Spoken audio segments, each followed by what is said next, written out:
This house is for family, so outsiders should leave. My mother-in-law made sure to speak slowly and clearly so that even someone like me, with my lack of comprehension, could understand. Amy burst into laughter, unable to hold back, and lured by her laughter, my mother-in-law joined in. The moment my father passed away, my in-laws wasted no time in coming to take over our luxury apartment. Amidst their laughter, I alone hung my head low. I could feel my shoulders shaking.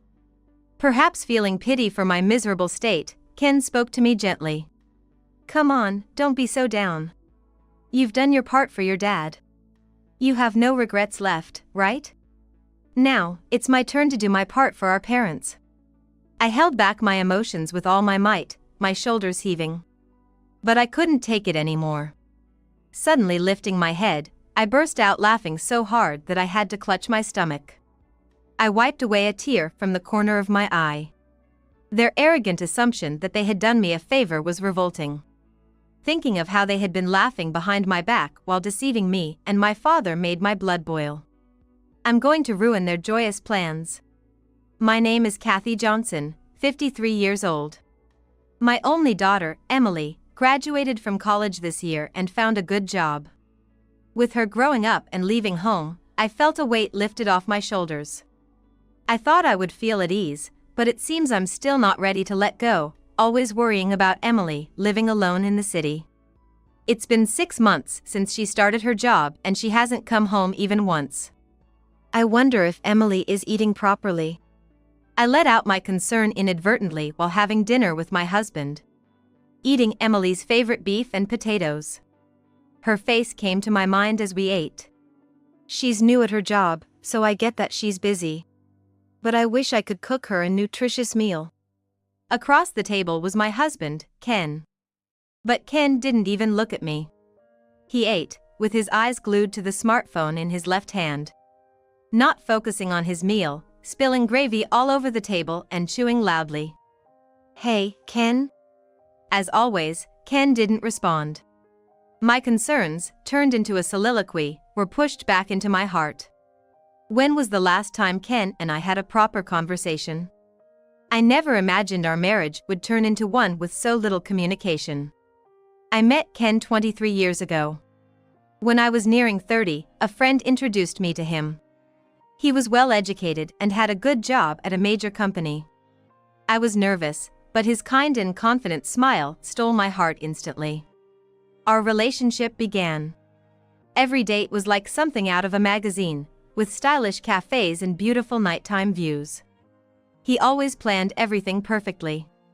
I've always been work-oriented and never really had any romantic relationships. But meeting you, Kathy, makes me feel like I've been single just to find you. I know you're my destiny.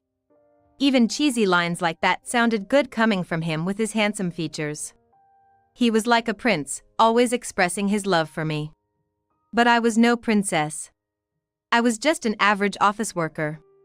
I started to feel insecure, wondering if we were really a good match. While grappling with such worries, I received an unexpected proposal from Ken. We had only been seeing each other for 2 months. Although I should have been jumping for joy, I couldn't muster a yes. Taking a leap of faith, I voiced my anxieties. He held me tight and whispered into my ear. "You don't need any extra feelings for marriage. I just want you, Kathy." And so, we got married. I felt as though I'd become the happiest woman in the world. That feeling lasted until the morning after the wedding, when we began our life as a married couple. "Hey, Kathy. Are you telling me to eat this?" Laying out breakfast, Ken's face darkened. I had no clue why he looked so displeased. On our first morning living together, I'd gone all out on the meal. I served bacon, salad, scrambled eggs, toast, and such for breakfast. All I want in the morning is coffee and toast. How do you expect me to read the newspaper if I can't eat with one hand? Ah, I get it now. You like to start your day with a leisurely, inefficient meal. Ha, figures. This wasn't the Ken who had exchanged vows with me just the day before. Staring at my speechless, shocked face, he leaned in. "I like that dumbfounded look on you." He smiled faintly, seemingly content. Then left the house without touching his breakfast. All I could do was stand still, staring at the untouched food. I had taken the day off, planning to tidy up our new home.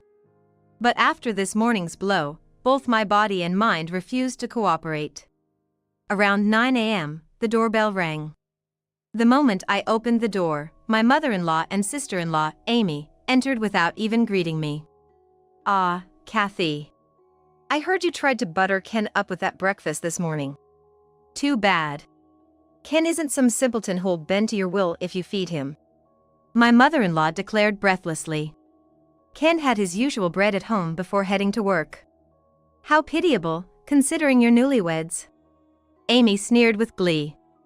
Apparently, Ken had visited his family home before work this morning. I felt humiliated, having our little misunderstanding laid bare to his family. Amy glanced around the room and let out an exaggerated sigh. "Look, Mom. There are still moving boxes in the corner. Kathy really is messy." I was just cleaning that up." I tried to defend myself, but my mother-in-law shut me down. "No excuses. It's funny how a woman like you, a mere office worker, is all talk. From the start, you and Ken were mismatched. We took you in, so show some gratitude." She heavily sat on a chair. "Come on, make some tea. You should know to serve without being told." I hurriedly made tea and offered it to them. After a sip, she chuckled. "Heh, it's bland. Can't believe someone who used to serve tea at an office can't even make a decent cup." She and Amy noisily sipped on their hot tea.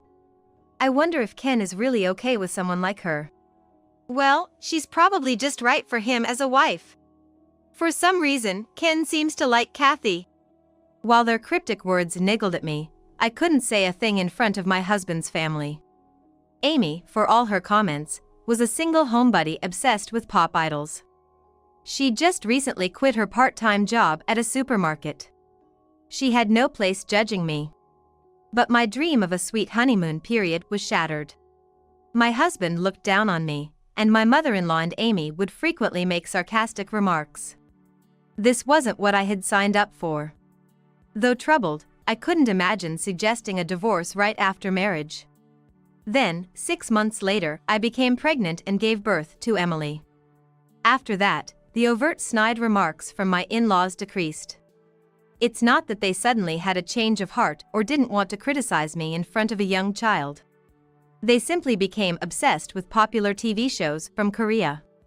Apparently, they're now both busy watching dramas all day and even travel for fan events. Thankfully, that meant I and my daughter were out of their sights.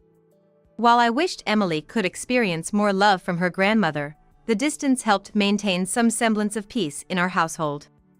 As for Ken, he seemed satisfied as long as I understood his routine and supported him devotedly.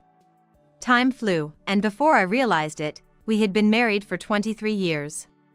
While it hasn't been the happiest journey, we led a life without significant upheavals.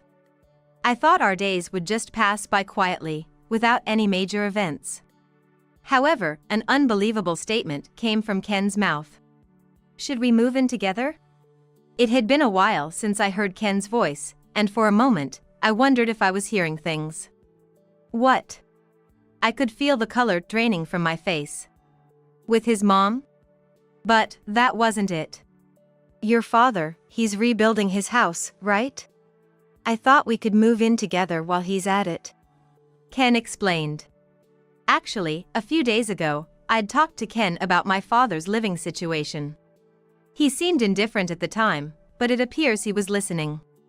"You mentioned the house was getting old, right? Building a new one in his 80s? That's gotta be a joke. But I guess that's just an excuse. He probably wants to have you close by since your mother-in-law passed away years ago. Living alone must be hard for him at his age." The unexpected turn of events left me baffled. "But I want to live in a condo, not a house," Ken continued. "It's gonna be us living there long term, not your dad.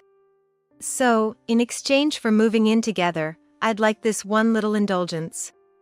Without mocking my stunned expression, Ken spoke gently. Besides, I'm worried about you, Kathy. You care too much about Emily. Now that she's grown up, you should start your second chapter. Changing environments can brighten your mood. Ken. Thank you.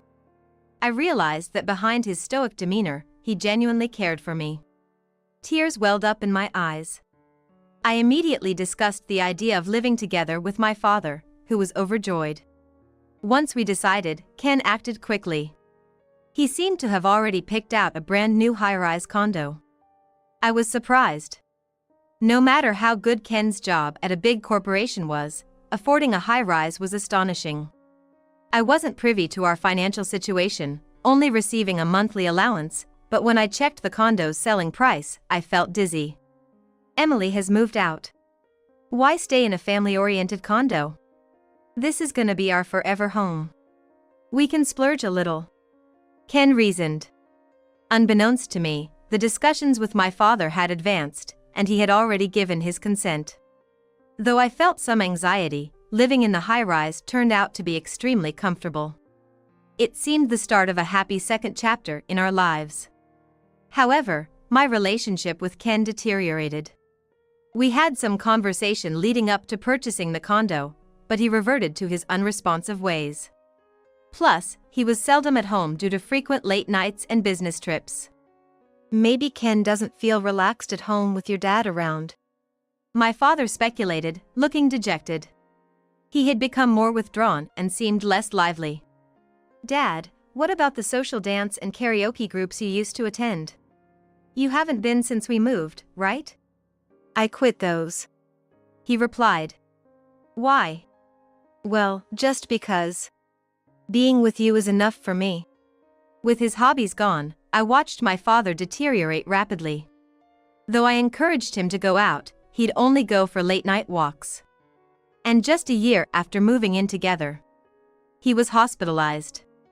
When I opened his dresser to get his pajamas, I found a bank book. Hesitant to invade his privacy, something urged me to check it. Seeing the contents, my breath caught. Dad, what is this? I immediately confronted him at the hospital. He responded with a faint smile. The last moments with you were the happiest for me. I'm thankful to Ken for that. But, actually, I was shaken by the reality my father disclosed. But he gently squeezed my hand. A few days later, he passed away peacefully. When I informed Ken, his response was unexpectedly light. Oh, sooner than I thought. Then, another blow struck. As I was searching for a picture for my father's memorial service, the front door opened. Assuming Ken had returned, I was startled by multiple footsteps approaching. Where should we place these boxes? It was a moving company. Followed by my mother-in-law. Oh, Kathy, you're here? Amy and Ken were with her. Boxes kept coming in. What's with all these boxes?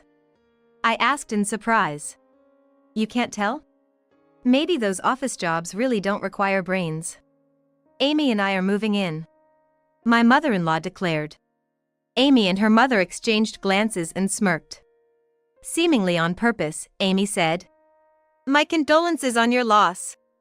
Truly, our sympathies. So, sorry to be so direct, but Kathy, you should leave now. What? I furrowed my brows, and Ken, who had been silent, chuckled. Kathy just doesn't get it. Someone spell it out for her. His mother then slowly and clearly said, We're family, so outsiders should leave. Amy was covering her mouth, her face turning red. Trying not to laugh. Unable to hold it in any longer, she burst into laughter, and her mother joined in. Now that the bothersome old man is gone, this house belongs to us. Amid their laughter, I was the only one looking down. Shaking.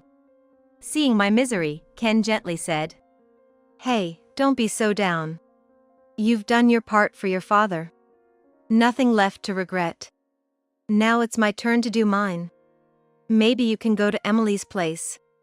Though, who knows if she'll take you in. Tears welled up, but I held them back. However, I couldn't take it anymore. and burst into laughter. I wiped away a tear from the corner of my eye with my finger. Please, make yourselves at home. Ken and his family looked shocked. Has she gone crazy? Gross. Ignoring their disgusted faces, I left the house. How dare they talk about doing a favor?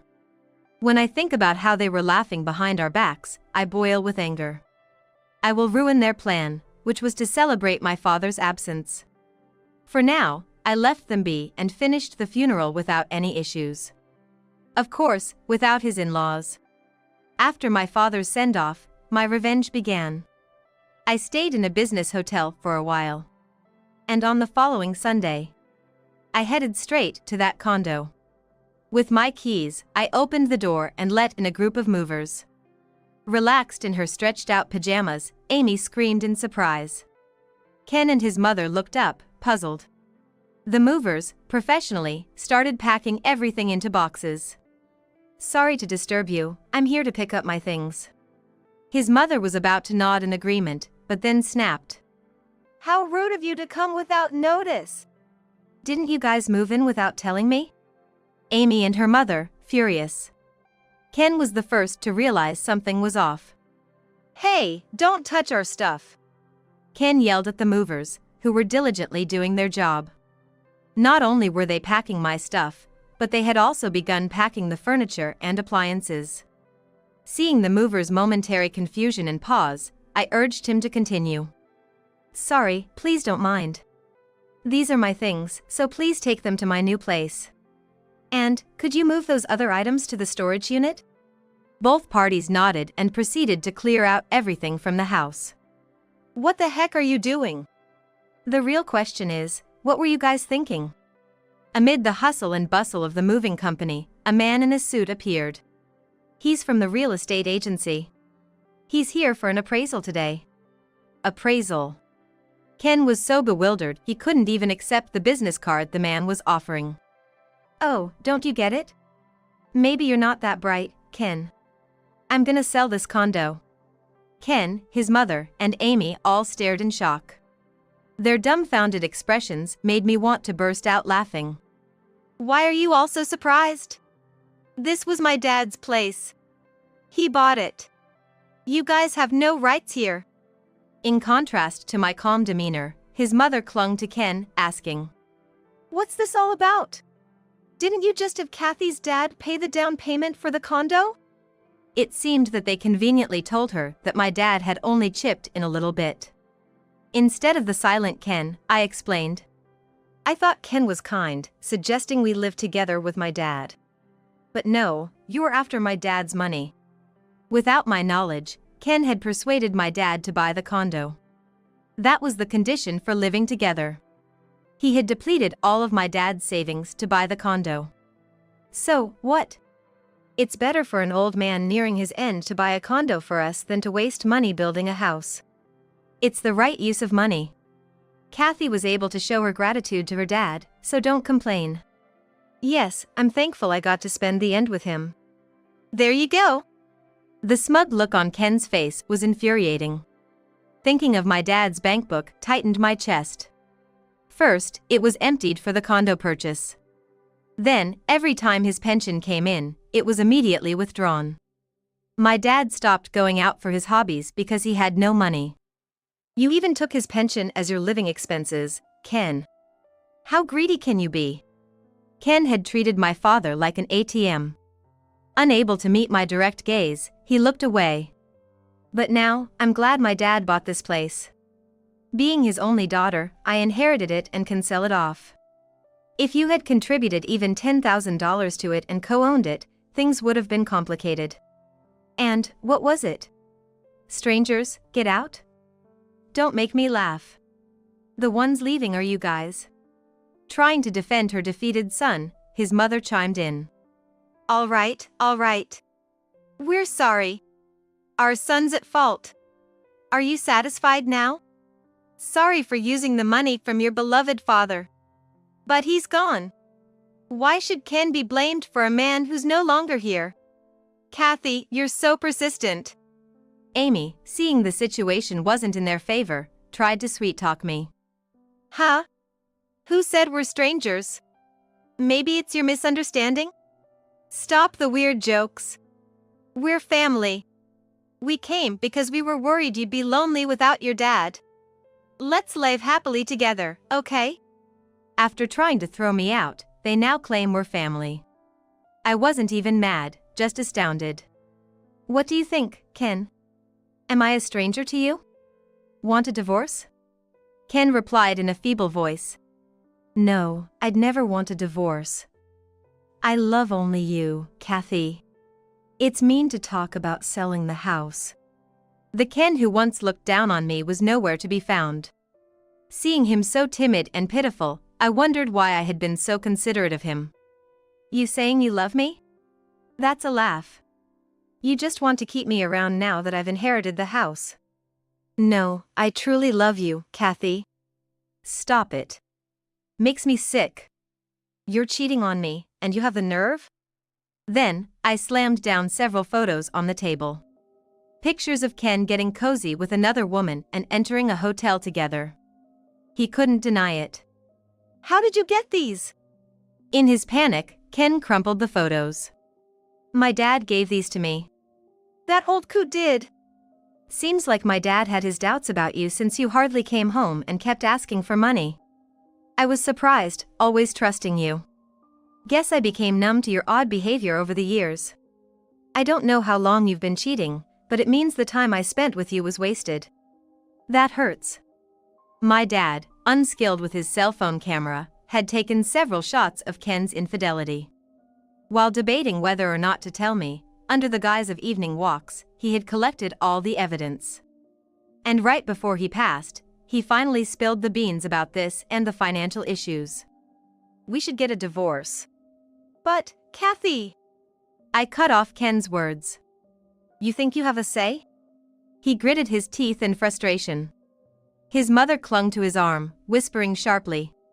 This isn't what we discussed. We thought Kathy, being a maid, would just listen to us.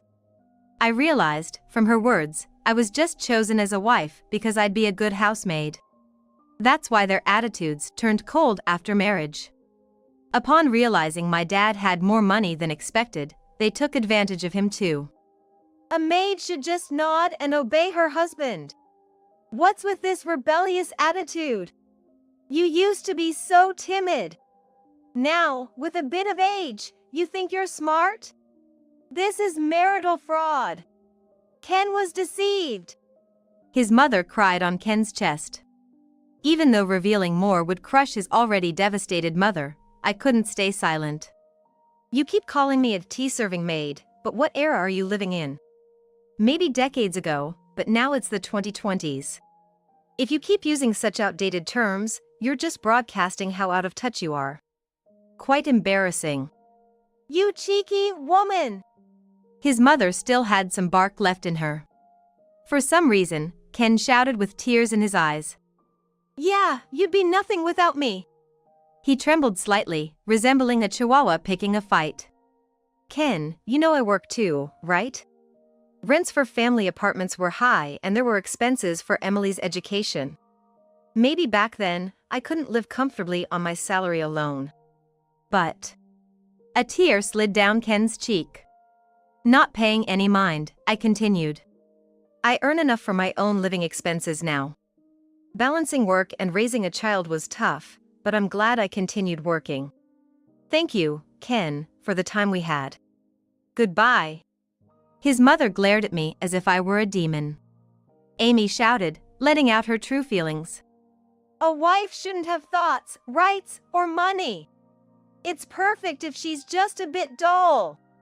The cries of Ken's mother echoed in the now empty room.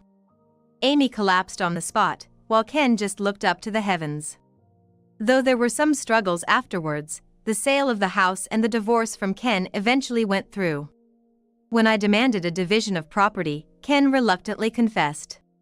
Please, go easy on me. I hardly have any savings.